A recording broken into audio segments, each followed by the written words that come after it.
അങ്ങനെ നമ്മൾ തീരുമാനിച്ചാൽ ലൈഫിലേക്ക് എത്താൻ പറ്റും. അതായത് ലക്ഷ്യം, ശ്രമം എഴുതി വെക്കുക എന്നുള്ളത്.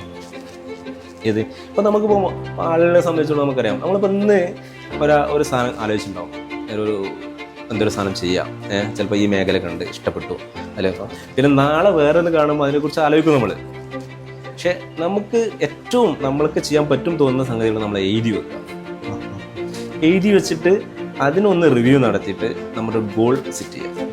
അതായത് നമുക്കൊരു എയിം വേണം, എയിം എഴുതി വെക്കുക, അത് നമുക്ക് ചെയ്യാൻ പറ്റിയ പണിയാണോ ഒന്ന് ക്രിറ്റിസൈസ് ചെയ്യാതെ എന്നിട്ട് അതിനു വേണ്ടി പണിയെടുക്കുക.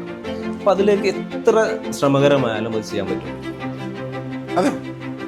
അപ്പൊ അതെന്ന് വെച്ചാല് എല്ലാവരും അങ്ങനെ തന്നെയാണ് എത്തിയിട്ടുള്ളത്. എന്താ വെച്ചാല് കഷ്ടപ്പാടുകളുടെ പ്രയാസങ്ങളും ഉണ്ടാകുമ്പോഴേ നമ്മൾ കുട്ടികളെ എപ്പം വാങ്ങി കൊടുക്കും, അങ്ങനെ ചെയ്യും.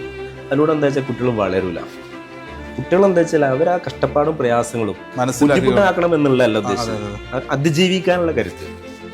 തീർച്ചയായിട്ടും നമ്മളിപ്പോ എവിടെ കൊണ്ടുപോയിട്ടാലും നമ്മൾ മുളച്ചു വരും. കാരണം വെച്ചാൽ അങ്ങനെ ജീവിതാനുഭവങ്ങള്.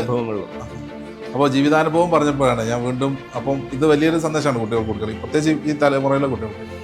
നിങ്ങൾ നേരത്തെ പ്രവാസത്തിൽ നിന്ന് തിരിച്ചു വന്നിട്ടൊരു ബൈക്ക് വാങ്ങിയ കഥ പറഞ്ഞു. ആകെ 40,000 കൂടെ വന്നു, 23,000 രൂപ അല്ലേ ബൈക്ക് വാങ്ങി.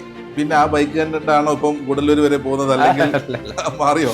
അൽഹംദുലില്ലാഹ്. ഞാനത് അതിനെന്താ വെച്ചാല് ഞാൻ പറഞ്ഞില്ല, അതിൻ്റെ ഒരു ഡെവലപ്മെന്റ് ഉണ്ടായിരുന്നു. എന്ന് വെച്ചാല് പിന്നെ ബൈക്കിൽ നിന്ന് നമ്മള് നല്ല ബൈക്ക് വാങ്ങി, ഘട്ടമായിട്ടായി നല്ല പുതിയ ബൈക്ക് വാങ്ങി. പിന്നീട് അടുത്തൊരാഗ്രഹമായിരുന്നു 4 ചക്രം എന്നുള്ളത്. അൽഹംദുലില്ലാഹ്